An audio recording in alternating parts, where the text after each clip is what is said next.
Leilehua and welcome to the Global Pasifika Success Podcast. I'm Andrew Fa'onevai, your host. Every week I'll be chatting with successful Pacific people from across the globe, unpacking their stories and, more importantly, picking out insights, lessons and golden nuggets you can use to live your best life too.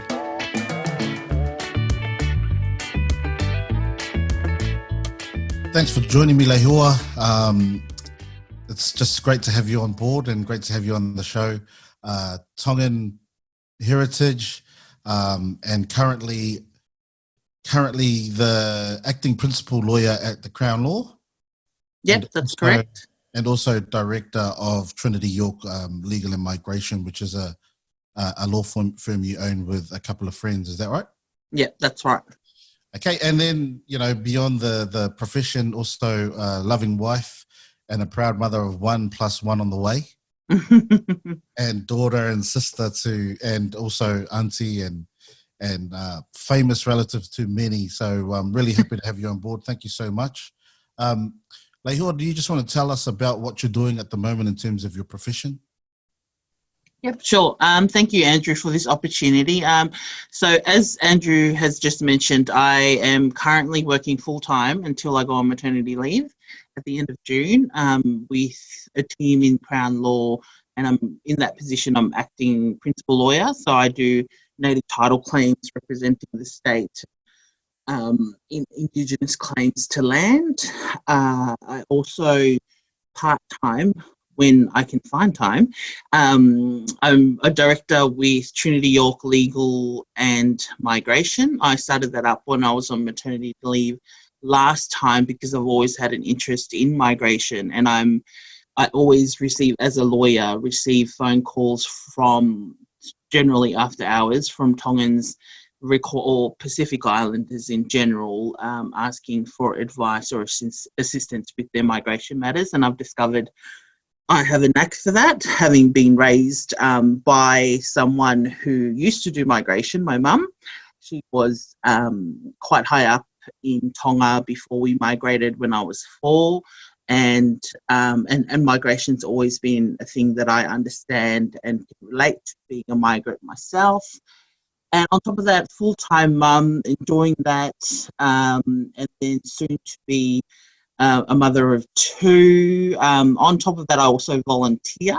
I am the secretary-elect for the Pacifica Lawyers Association of Queensland, Inc., and also the Brisbane Tongan Community, Inc.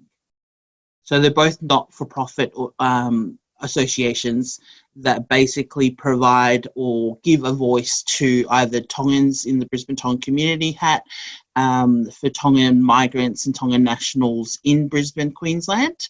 And we've got a few projects under that organisation. So we've got the Qld Tongan Language School about to launch the Pasifika TV and Radio. We've also pushed for direct flights between Tonga and Brisbane, obviously on hold now because of the current closures. And with Pacifica Lawyers, it's a network of legal professionals with an ethnic background or a connection to the Pacific that provide some mentorship programs and just provides a network and supports Pacific Island lawyers here in Queensland, because we're very limited in number. I think we're like under 30 people who are actually admitted, but hopefully that'll change in the future because we've got a high number of students coming through as well. Yeah, and speaking about change, it sounds like there's so much in that brief intro around what you're doing. Advocacy seems to be a huge part of that. But let's go back to migration, and you talked about your mum, because I know you're related to Professor Kone Helu Thaman. Yes. A legend of Pacific studies. What were your mum and dad doing in Tonga, and what brought them to Brisbane? Okay, so basically, my parents were both police officers in Tonga, and my dad generally was, mum would say that he was not really a real one because he was in the band and they just toured around the world and played music. But he was still a police officer. So he's a musician.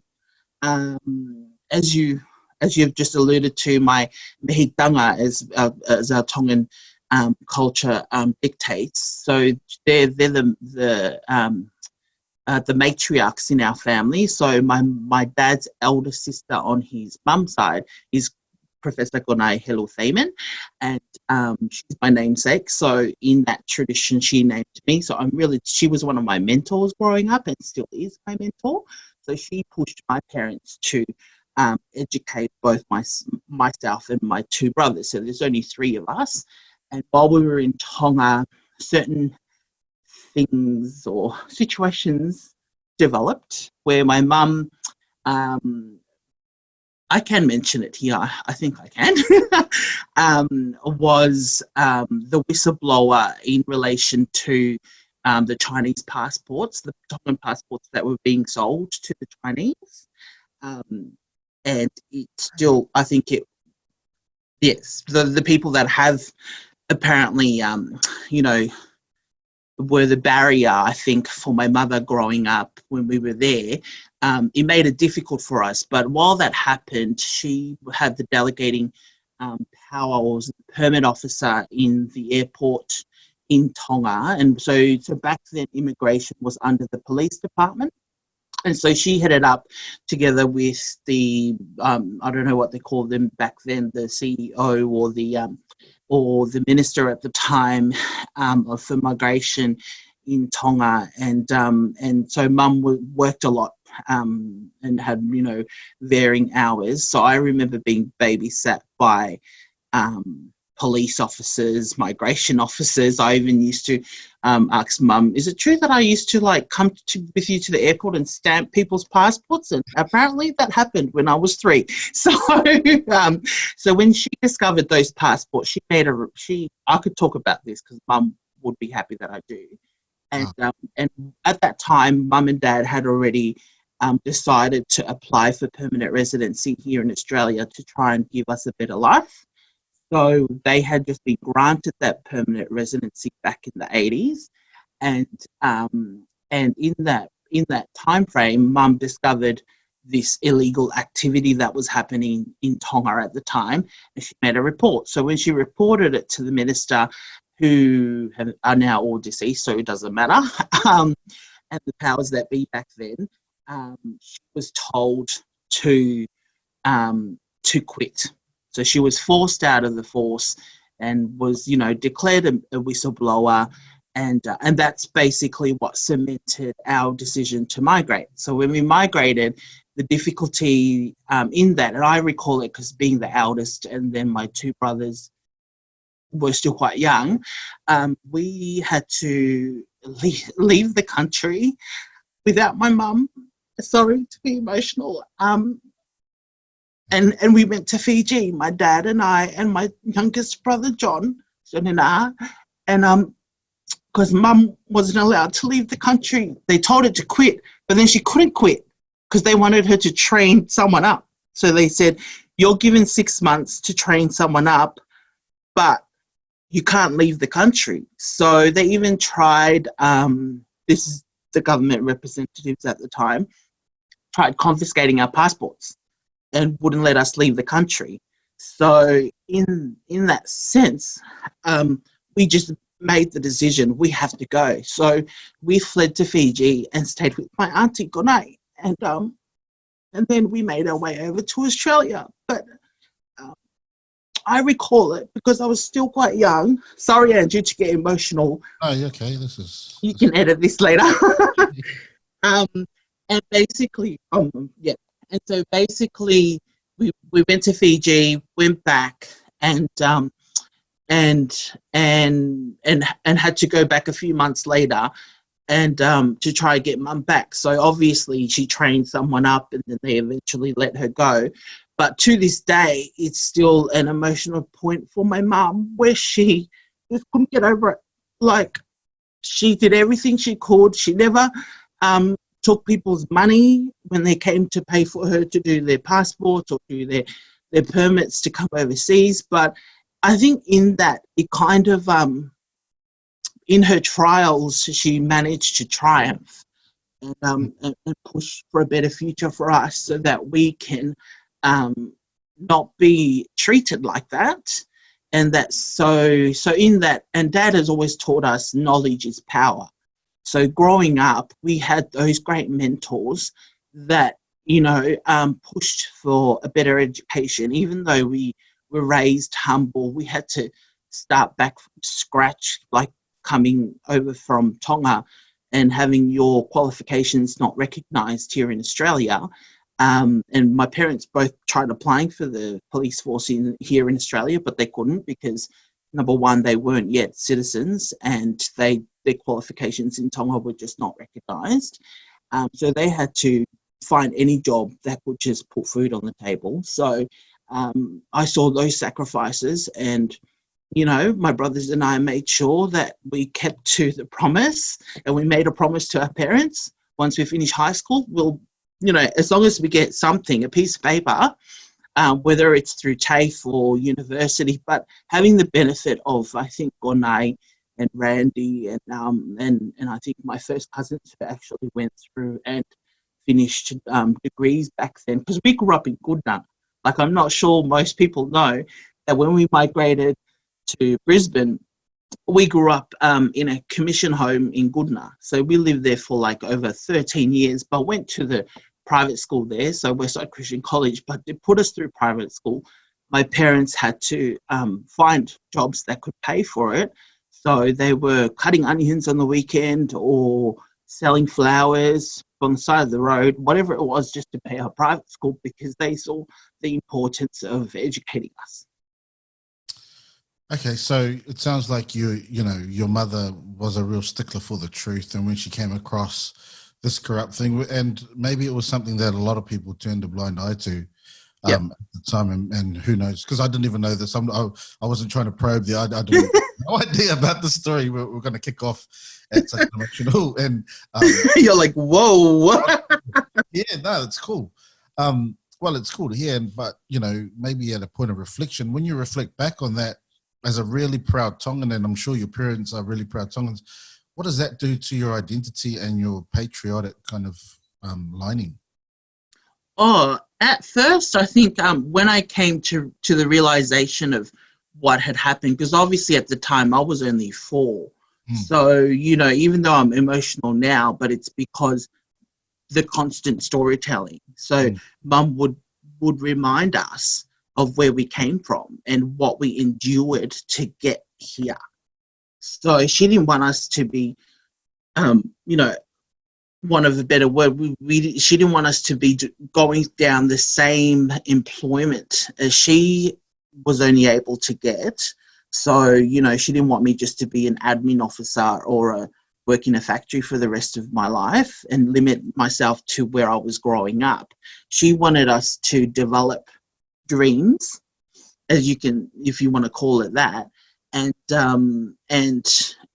flourish, because she's like, it wasn't just Mum, it was also Dad. They saw the potential in us, and and they always emphasized the fact that they made the sacrifices, but still had the heart for the islands. And I think I still have that. My brothers still have it as well.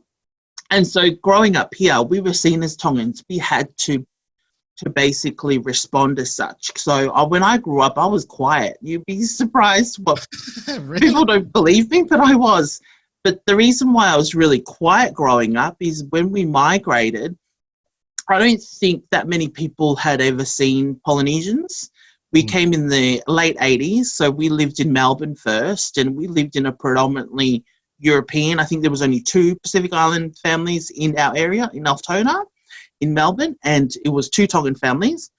And so I used to get bullied for being brown. So I used to get, chased around the playground, basically told to go back to my own country from a European, not an Indigenous, but a European. And so in that, I had to develop the thick skin, and then I think kind of became the person that I am now. But going back to your question, I never forgot where I came from, even though what had gone on, like we had endured it. But obviously Mum also separated that from our culture. Mum and Dad's, you know, emphasise the fact that our culture is one thing where we've got these 4 pillars of our culture. Tongans will, you know, the whakawait gola about whakaapa, which is respect, ofa, which is mixed among that, and aupito, humility, and I think tauhiva, which is keeping relations important, and so forth. So in that sense, and also being immersed with our extended family, because my mum's parents and her sisters and I think her brother was already here in Melbourne.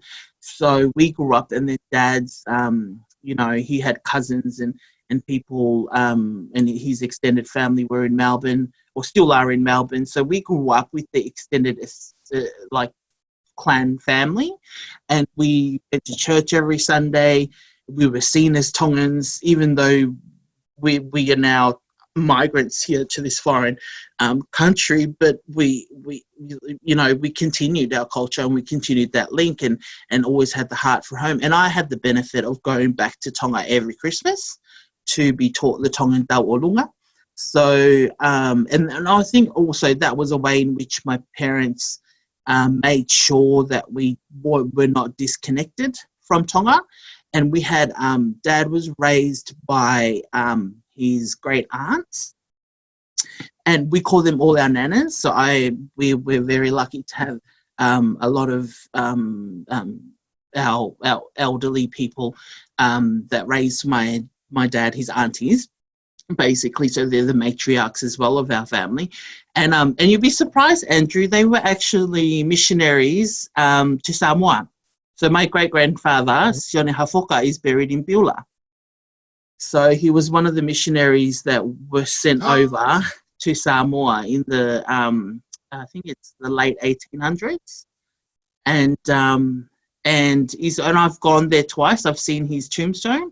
And so I love the fact that, you know, us being told these stories, even though they're not documented, but they're handed down from generation to generation, and then going there and seeing it in the flesh, it's like, okay, this is really true. This is what happened. So most of them were had raised my dad, so we had to look after our elders, our older generation, our mothers. So I went back a lot.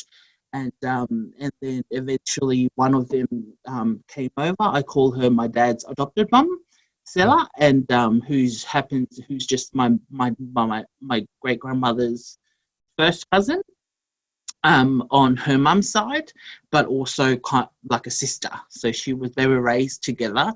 My nana never married, so they all helped her raise her children. So they're all our extra nanas. Nana plus 1, Nana plus 2. Yeah, it is amazing. I was watching this program the other weekend. It's a 4x4 adventure program.